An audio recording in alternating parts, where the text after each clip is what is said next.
So, if we pretend that today is Thursday, then you'll have Workout Wednesday tomorrow. Workout Wednesday's on Wednesday.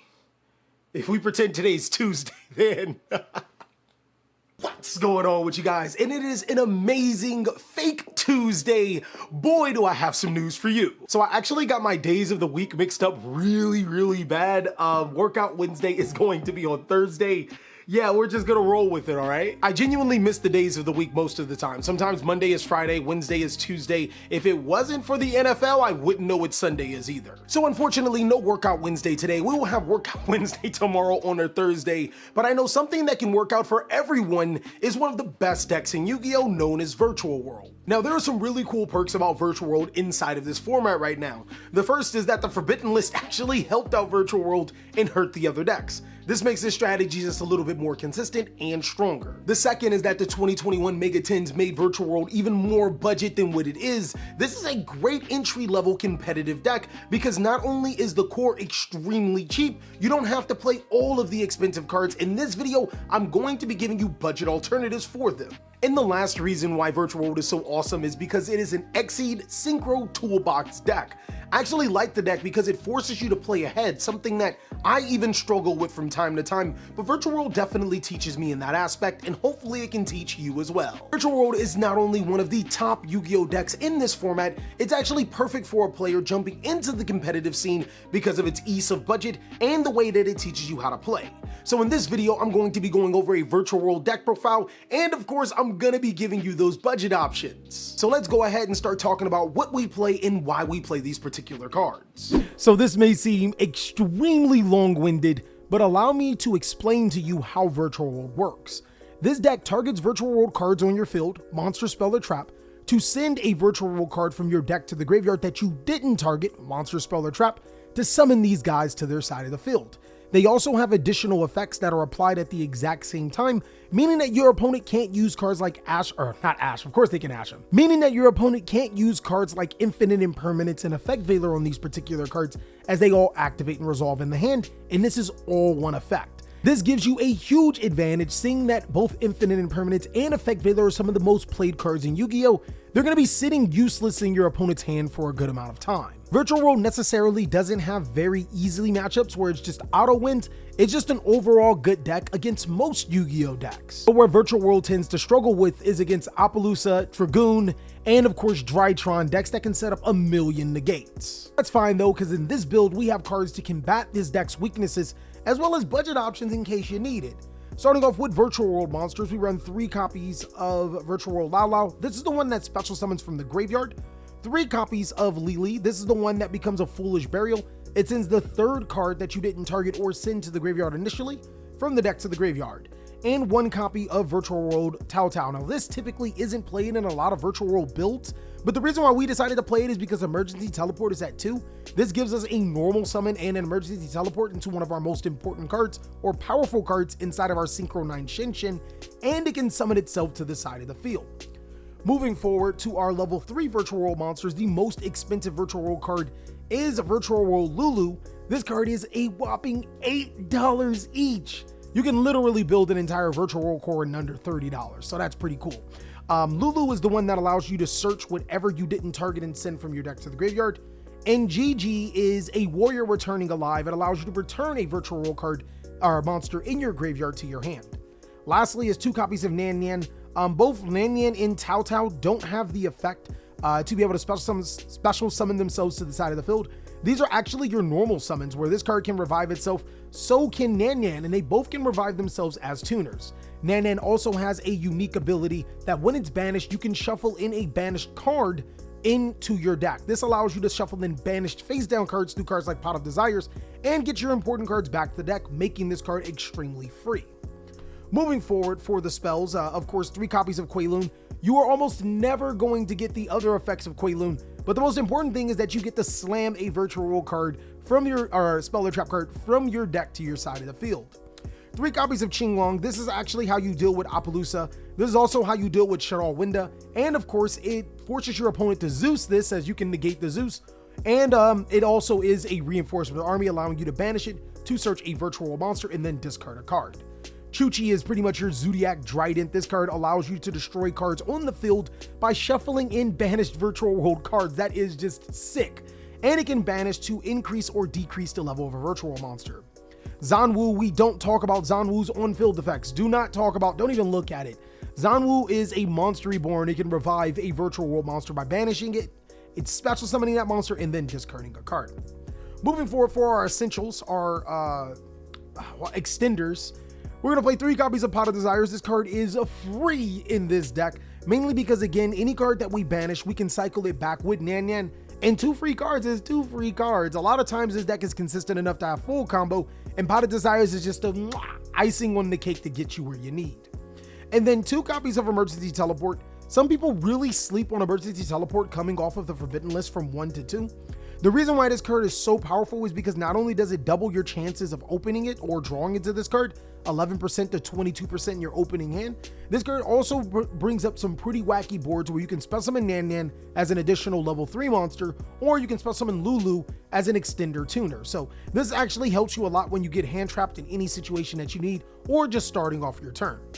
Moving forward for the hand traps, we play an awkward number of hand traps. I play 2 copies of Ash Blossom and Joyous Spring. Awkward, right? 2 copies of Ghost Belle in Haunted Mansion, 2 copies of Effect Veiler, and 2 copies of Infinite Impermanence. I think we finally went over our card. Yeah, we finally have a card that's over $10 and $5 really. So I'm going to provide some budget options. If you guys can't afford Infinite Impermanence and Ash Blossom, go ahead and play Psy-Frame Gear Gamma and a Psy-Frame Driver. That would help you greatly, and that's 4 cards. But the reason why I decided to play this is for a couple of reasons. First, this deck hard loses to Red Eyes Dark Dragoon. We've already talked about this. It doesn't hard lose, but it's a really problematic card. When your opponent makes Predaplant Vert Anaconda, you can Infinite Impermanence or Effect Veiler it. That's why I wanted to play multiple copies of these. Secondly, Appaloosa is a card that can be addressed with Infinite Impermanence. You just slam Infinite Impermanence, negate the Appaloosa, turn it to 0, and keep playing. Ghost Belle is a sick Yu-Gi-Oh card. It stops Tri-Brigade Revolt, which is almost a win against them, and it allows you to have so many great interactions with stopping your opponent's cards that are relying on graveyard or being banished. Ash Blossom is the most versatile. Now, another reason why I decided to run all 3 of these is in the event when Crossout Designator comes out, I want to try it inside of the main board. Personally, I don't think Crossout Designator is a great Yu-Gi-Oh card. I know I just sounded the alarms, guys. But that's just deck theory. I'll actually be able to explain that on Twitch why I don't think it's a great Yu-Gi-Oh card tonight at 5 p.m. Pacific Standard Time.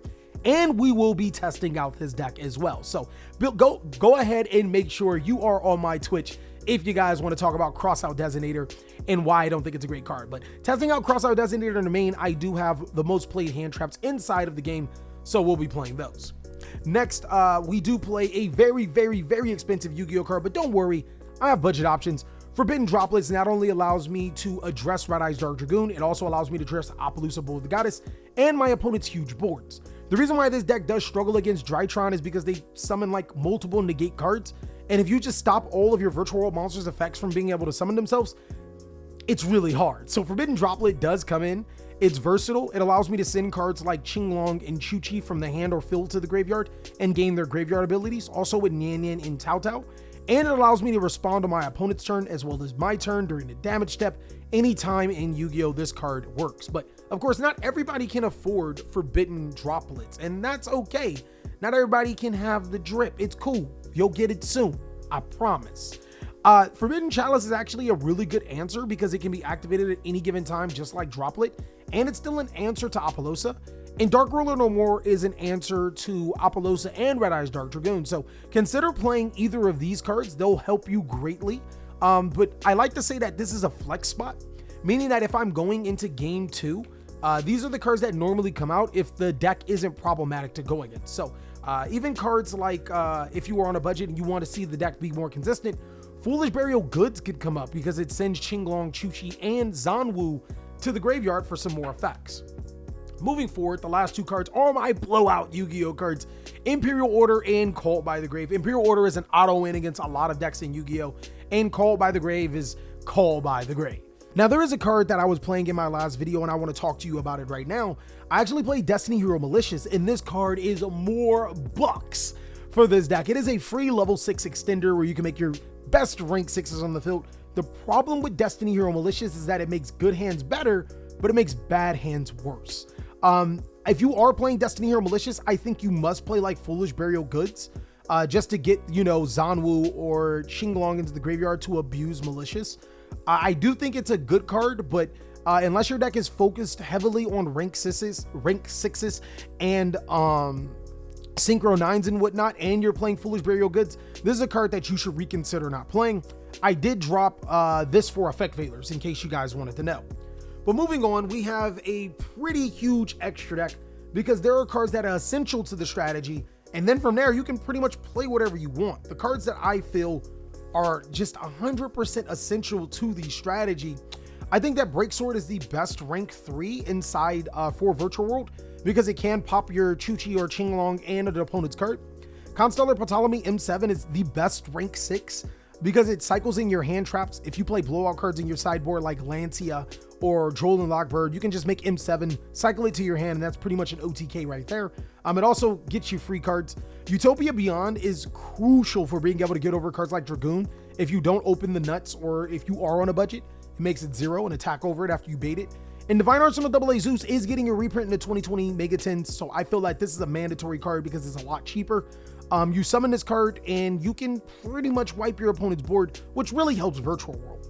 The most important synchro monsters are Jui. This card is godly just because it's a Virtual World level 6, but it actually has a really good effect. So is Stardust Charge Warrior and Coral Dragon. Free draws are never bad. Vermilion Mech and Virtual World QB Senshin. Now these are the mandatory cards in my humble opinion inside of Virtual World. The rest, you can pretty much play whatever, and I'll be able to show you exactly what I'm talking about. So if you guys are playing the Ultimate Azulkin engine, you can just play just these two if you wanted to, but Kaliga is, oh my god, it is the best one. It's better than Red Eye Dark Dragoon, though you can play Dragoon. The reason why I say that is because, again, this deck's worst matchup, like we said, is Drytron, and Drytron is seen as one of the better decks of the format, so you just make Kaliga, and you win. Like, you literally win. This is FTK, guys. FTK. Drytron, Wettron. They ain't going nowhere, chat. I keep saying chat like I'm on Twitch, and it's just you and me. How do you make those cards is with Muddy Mud Dragon, being able to fuse with your Ultimate Azulkin and treating this card as Dark Magician or Alistair the Invoker, so you kind of cheese your way into fusion monsters. Ravenous Crocosaurus is dumb on underrated, guys. It draws cards, it destroys cards. The discard 2 doesn't mean anything for Virtual World because you're discarding dead cards or cards that'll be good, or you're getting a free destruction. Jaja, I wanted to put this as a must because this is a free Zeus. You just, you know, detach, can't be destroyed, battle, attack, make Zeus. But I decided against it. I still think it's a great card though. Beatrice is almost a must play if you like have a whole bunch of tribal decks in your meta. You play Beatrice and then you side the Necro Banshee in Zombie World, and then you make Beatrice send Necro Banshee, activate Zombie World on your opponent's turn, and you win the game. Second M7 is another optional card. So is Fan, Thunder Charger, and Phantom Fortress Interblastner, but all of these cards are extremely optional. You can mix and match however you want to get to 15. Another card that I missed was the new cards in Dawn of Majesty. Wolf Rayet, Stellar Wolf Rayet, and the other card, Stellar Wolf Rayet, and it was a Exceed 6. I don't think that they're mandatory. I do think that they're pretty good cards, as Stellar Wolf Rayet can get bigger than Dragoon, and the other 6 allows you to play Fossil Down Apache Cephalo and special summon it on your opponent's turn. It's a little bricky, so that's why I went against it. Moving forward, I'm going to be showing you some amazing test hands. It's going to be really exciting to show you how good this deck is, but let me shuffle.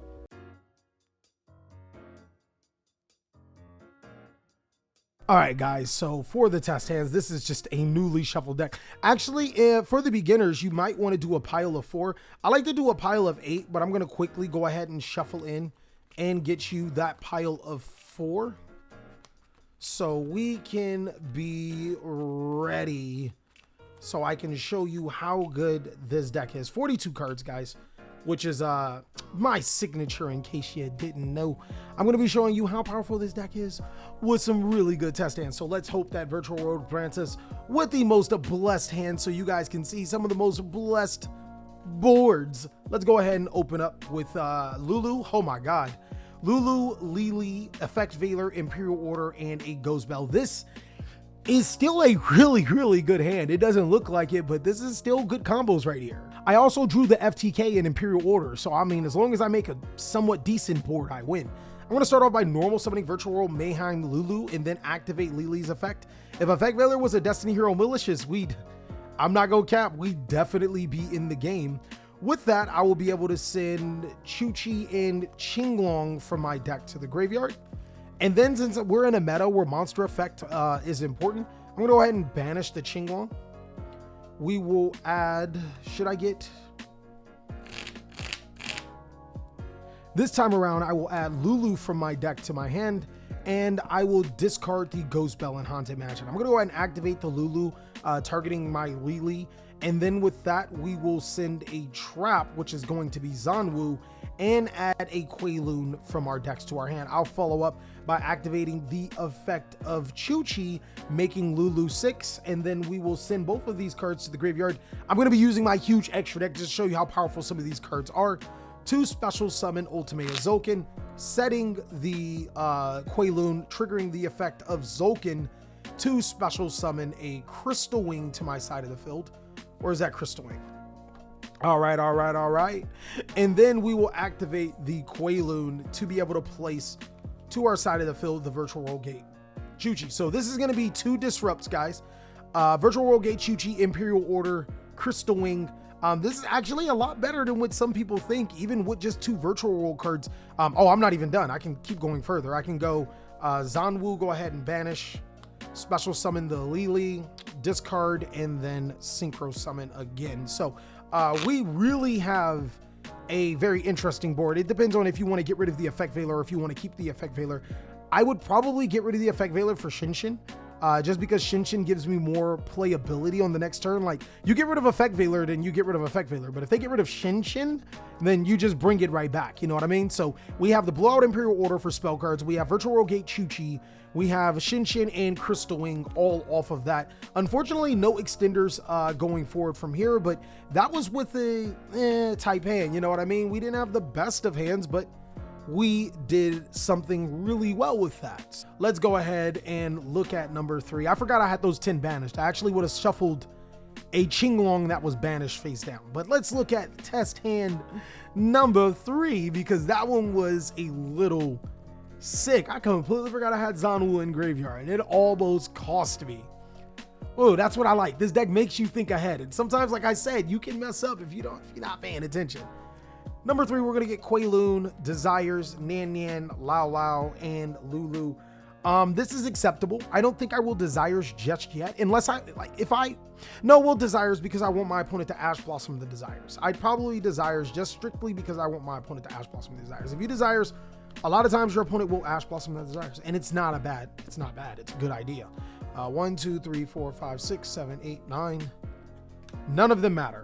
I mean, it sucks that I banished Qinglong twice again, but none of them matter. And we're going to draw Xuanwu and Call by the Grave. Now my opponent couldn't hand trap me even if they wanted to. I'm going to go ahead and start off with Kauwloon, placing the Chuche to my side of the field. And then we'll activate Lulu, targeting the Chuche. We will send... Where is that card? We'll send the Qinglong. We'll add a monster. We'll add the Lili, and from here I'll activate the Lili.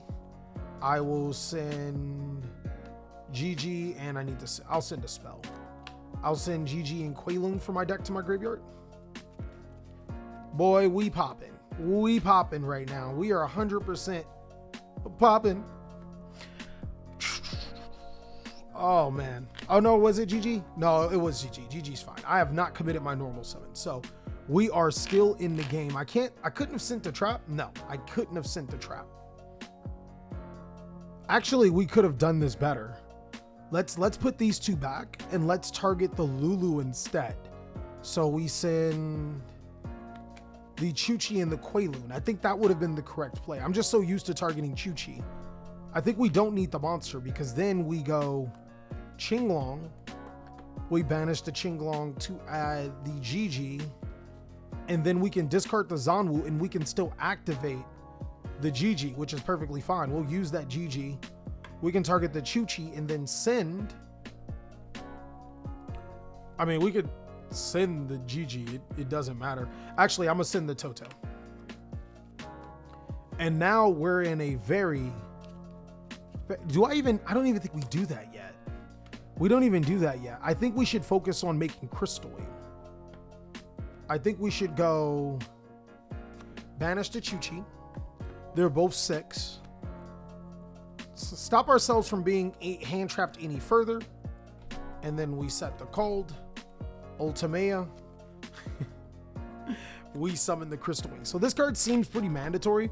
The only reason why I didn't put it mandatory because there's some builds that don't prioritize Crystal Wing. They prioritize getting as much advantage as possible, which can very much be done in this deck. So we already have our Crystal Wing to our side of the field. Now we can activate the Jiji. I'll put this in the extra monster zone. We will target our Chuche and send our Toutou. Now we'll be able to recur at in phase. I get to show you guys the power of Toutou. Also activate its effect. Discarding the Nyannyan will summon itself to the side of the field. It's a tuner now. And now we can synchro. We can synchro into Shin. And this time around, I'm not going to make the Kaliga. I'm going to show you guys another route. I'm going to go ahead and activate Laolao's effect. We'll target the Chuche. Actually, I'm sorry. We'll target the Chuche. My apologies. We'll send Nyannyan to the graveyard. With that, we will special summon Jiji, and then we'll special summon Nyannyan back to our side of the field. I have not special summoned Nyannyan. We will synchro summon again. I'll synchro on the starter's Charge Warrior, draw a card. That's perfect. And if we were in a game 2, we'd obviously use these two to make Beatrice to send that zombie world because that's a blowout. But a really good going first, underrated going first play is to make the M7, and you can add the Laolao into your hand. In phase, the effect, oh man, I still could have special summoned more. I had Xuanwu in graveyard. In phase, we can add another monster from your graveyard to your hand. And since we drew the Laolao, I would, Jiji can't add itself, right? Jiji can't add itself. I would probably just add the Lili. So 3 cards in hand, called by the grave, another recursion card, Chuche, which can return, I don't know, a lot. And we didn't even return one for our Nyannyan effect. I easily would have returned that Qinglong. And here we have it, guys. This is how powerful this deck is still, where you can make boards like this, still have hands like this, in the recursion out the wazoo. Well, that is all that I have for the virtual world strategy. I really hope that you enjoyed it. This is easily one of my favorite decks coming into the format because it's so slept on. People just don't know how strong this deck is, even with the loss of VFD, which happened like 8 million years ago. Again, I'll also be playtesting Virtual World on Twitch, hopefully today, because my internet's been shoddy for the past few days. So if you want the information, then I'll link you down below in the description. Also, be sure to check out these videos, as I'll catch you on the next one.